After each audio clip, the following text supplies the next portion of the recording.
ఈ ప్రాంతానికి అంతటి శుభదినంగా పరిగణించక తప్పదని చెప్పంటున్నాను.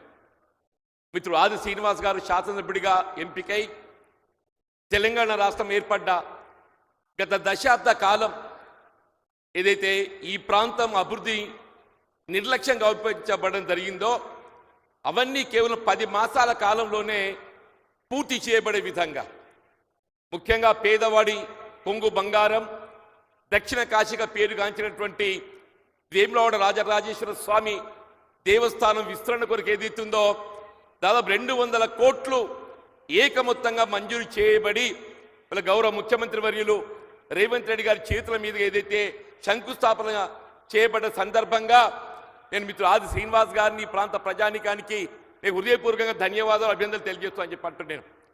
ఈ కార్యక్రమంలో పాల్పంచుకుంటున్నటువంటి వివిధ హోదాల్లో ఉన్న మంత్రివర్యులు, శాసనసభ్యులు, శాసన మండలి సభ్యులు, వివిధ హోదాల్లో ఉన్నటువంటి కాంగ్రెస్ నాయకులు, ముఖ్యంగా వేములవాడ నియోజకవర్గ పలు ప్రాంతాలకు తరలి వచ్చినటువంటి కాంగ్రెస్ కార్యకర్తలు, అభిమానులు, ఆడబిడ్డలకు అందరికీ హృదయపూర్వకంగా నమస్కారాలు చెప్తూ ఎక్కువగా సమయం తీసుకోకుండా వాస్తవంగా ఏదైతుందో విద్యార్థులు, నిరుద్యోగ యువత ఉద్యమాలతోని సాధించబడ్డ తెలంగాణ రాష్ట్రం గత దశాబ్ద కాలం మిగులు బడ్జెట్తో ఏర్పడబడ్డ తెలంగాణ రాష్ట్రం అప్పులు ఊబులోకి నెట్టబడి వీళ్ళ అభివృద్ధి నిర్లక్ష్యం గావితబట్టంతో ఏదైతుందో మొన్నటి 23 ఎన్నికలు ఏదైతుందో తెలంగాణ రాష్ట్రాన్ని ప్రసాదించినటువంటి యొక్క ఆ సోనియా గాంధీ గారి నేతృత్వంలో కాంగ్రెస్ పార్టీ మాత్రమే ఏదైతుందో మన కళలను నెరవేరుస్తుందని చెప్పని రాష్ట్రంలో కాంగ్రెస్ ప్రభుత్వం ఏర్పాటు చేయబడే విధంగా మీరు జీవించటం, గౌరవ ముఖ్యమంత్రి రేవంత్ రెడ్డి గారు ఏదైతుందో మరి వారు బాధ్యతలు చేపట్టడం,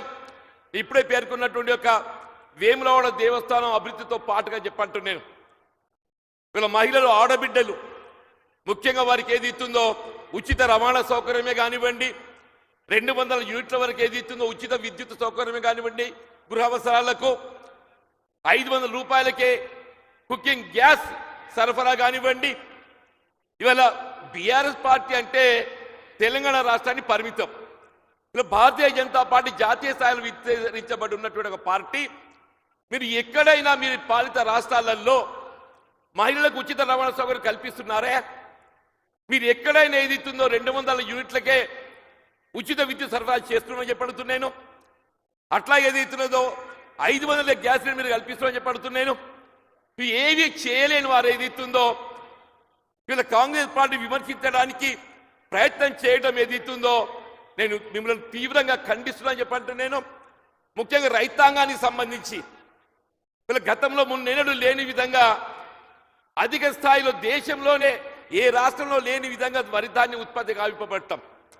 వరి ధాన్యం ఉత్పత్తే కాదు, ధాన్యం సేకరణలో గతంలో మున్నెన్నడూ లేని విధంగా రైతాంగానికి ఏ విధమైనట్టుగా అసౌకర్యం, ఇబ్బంది లేకుండా ఎక్కడికెక్కడ సేకరణతో పాటుగా వీళ్ళ సన్న రకాలకు 500 రూపాయలు బోనస్ అని చెప్పి అంటున్నాం.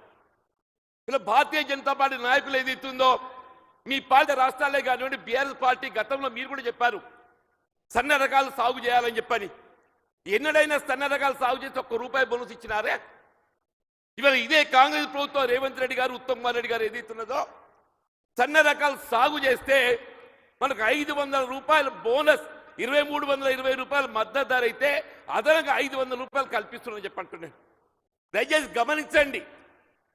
వీళ్ళ ప్రజాపక్షాన్ని నిలబడి ప్రజాహితంగా మరి సౌకర్యాలు అనుకూర్చే రాజకీయ పార్టీ కాంగ్రెస్ పార్టీ చెప్పక తప్పదంటున్నాను.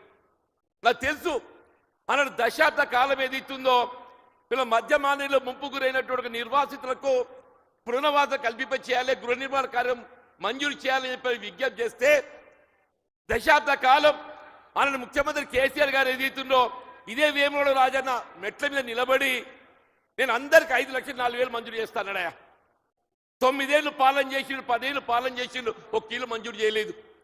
అదేవేళ మిత్రుడు రేవంత్ రెడ్డి గారు ప్రదేశ్ కాంగ్రెస్ అధ్యక్షుడిగా అలాంటి ఈ ప్రాంతాన్ని పర్యటించి ఇవాళ ఏ ప్రాజెక్ట్ నిర్మాణే కానీ ప్రాజెక్టుతో వీళ్ళ సౌకర్యం పొందే విధంగా ఎవరైతే బాగుపడతారో నిర్వాసితులను కూడా ఆదుకోవడం ఆ ప్రభుత్వ బాధ్యత తెలియజెప్పే విధంగా ఇలా 4600 ఇండ్లు, 4690 ఇండ్లు దాదాపు 250 కోట్లతో ఏదైతుందో మంజూరు చేసినందుకు నేను ముఖ్యమంత్రి గారికి, వారి కేబినెట్ మంత్రివర్గ సహచరులకు అందరికీ నేను హృదయపూర్వకంగా ధన్యవాదాలు చెప్తానని చెప్పి అంటున్నాను. మన ప్రాంతం ఉత్తర తెలంగాణ ప్రాంతం స్థానికంగా ఉద్యోగ ఉపాధి అవకాశాలు లభించక గల్ఫ్పై ఆధారపడతాం. గల్ఫ్లో ఏదైతుందో అకాల మరణానికి గురవుతున్నటువంటి యొక్క మృతుల కుటుంబాలు ఆదుకోవాలని చెప్పని దశాబ్ద కాలం పోరాటం చేస్తే ఏ తెలంగాణ రాష్ట్ర ఏర్పాటు కొరకు ఏదైతుందో రాజకీయాలకు అతీతంగా తెలంగాణ ఉద్యమాన్ని బలోపేతం చేశారు గల్ఫ్ కార్మికులు. ఒక్క రూపాయి సాయం చేయలేదు. ఇదే తెలంగాణ రాష్ట్రంలో కాంగ్రెస్ ప్రభుత్వ గౌరవ ముఖ్యమంత్రి రేవంత్ రెడ్డి గారు మీరు ఏ కారణంతో చనిపోయినా కానీ అదేదైతుందో అకాల మరణం ఇవాళ ఏ మరణమైనా కానీ ఏదైతుందో ఏ విధంగా రైతాంగాన్ని ఆదుకోవడం దొరుకుతుందో వారికి అందరికి 5 లక్షల రూపాయలు ఆర్థిక సహాయం అందింపజేసే విధంగా కార్యక్రమాన్ని అమలు తలపెట్టడం ఇది భారతదేశంలోనే కేవలం తెలంగాణ రాష్ట్రంలో మాత్రమే సాధ్యమవుతుందని చెప్పక తప్పదని చెప్పంటున్నాయి. ఈ రకంగా చెప్పాలంటే తెలంగాణ రాష్ట్రంతో పోటీ పడటానికి దేశంలో ఏదైతే ఏ రాష్ట్రంలో లేదు. సరే బీఆర్ఎస్ పార్టీ అయితే కన్వర్గ్ అయిపోతుంది. భారతీయ జనతా పార్టీ కూడా రేపు మహారాష్ట్ర ఎన్నికల ఫలితాలు రాబోతున్నాయని చెప్పంటున్నాను. మహారాష్ట్రతో పాటుగా జాతీయ స్థాయిలో రాహుల్ గాంధీ గారు ప్రధానమంత్రి అయ్యే విధంగా తెలంగాణ రాష్ట్రం ఏదైతుందో ఆదర్శవంతమైన పాలన అందింపజేయబడే విధంగా ఏదైతుందో ఈ ప్రభుత్వం ముందుకు పోతుందనే ఒక అభిలాషను వ్యక్తం చేస్తూ మరి ఇందులో పాల్గొని ప్రసంగించడం అవకాశాన్ని కల్పించినందుకు ముఖ్యంగా మిత్రుడు ఆది శ్రీనివాస్ గారు ఏదైతుందో ఆయన శాసనసభ్యుడు ఎంపీ కాబడాలని చెప్పి ఎప్పటికెళ్ళి చేస్తుండే. నీకు ఆలస్యమైన కానీ నువ్వు ఎంపిక అయితే వీళ్ళు గత దశాబ్ద కాలం నుండి ఈ ప్రాంతాన్ని చేయలేనట్టు అభివృద్ధిని ఇలా నువ్వు 10 మాసాల కాలంలో చెప్పంటున్నాను. ఇలా మేడిపల్లి జూనియర్ కళాశాల కానివ్వండి, వీళ్ళ ఏటీసీఏ కానివ్వండి, స్కిల్ యూనివర్సిటీ కానివ్వండి, దేవస్థానం అభివృద్ధి కానివ్వండి, యార్డ్ డిపో కానివ్వండి, వీళ్ళ ముఖ్యంగా ప్యాకేజ్ 9 అనేది ఏదైతుందో పూర్తి కాబట్టినట్టయితే మన వేములవాడ సిరిసిల్ల ప్రాంతం మొత్తం కూడా సాగుమయమయ్యే అవకాశం ఉందని చెప్పంటున్నాం. గౌరవ ముఖ్యమంత్రి గారు ఏదైతుందో దయచేసి ఇవాళ వేములవాడ ఈ ప్రాంతం అంతా ప్రాణిత చెవుల ప్రాజెక్టులో అంతర్భాగంగా ఏదైతుందో సాగునీరు అందింపజేయాలని సంకల్పించడం జరిగింది. గత ప్రభుత్వం ఏదైతుందో ఈ ప్రాణిత చెవుల ప్రాజెక్ట్ రీడిజైన్ అయిన నెపంతో ఏదైతుందో మన నిర్లక్ష్యానికి గురి కావడం జరిగింది. ఇలా చొప్పదని ప్రాంతం ఉండేటువంటి ఒక మరి అక్కడ కొడిమేల మల్యాల మండలానికి సంబంధించినటువంటి పోతాల పెద్ద చెరువే కానివ్వండి, గంగాధర నారాయణపూర్ చెరువే కానివ్వండి, ఇవన్నింటిని కూడా మరి మీరు ప్రాధాన్యతతో మాకు సాగునీరు అందింపజేయడం మీరు మాకు సహకరించాలని చెప్పి కోరుతూ నేను నాకు అవకాశం కల్పించాను. హృదయపూర్వకంగా ధన్యవాదాలు చెప్తూ సెలవు తీసుకుంటూ జై హింద్, జై కాంగ్రెస్.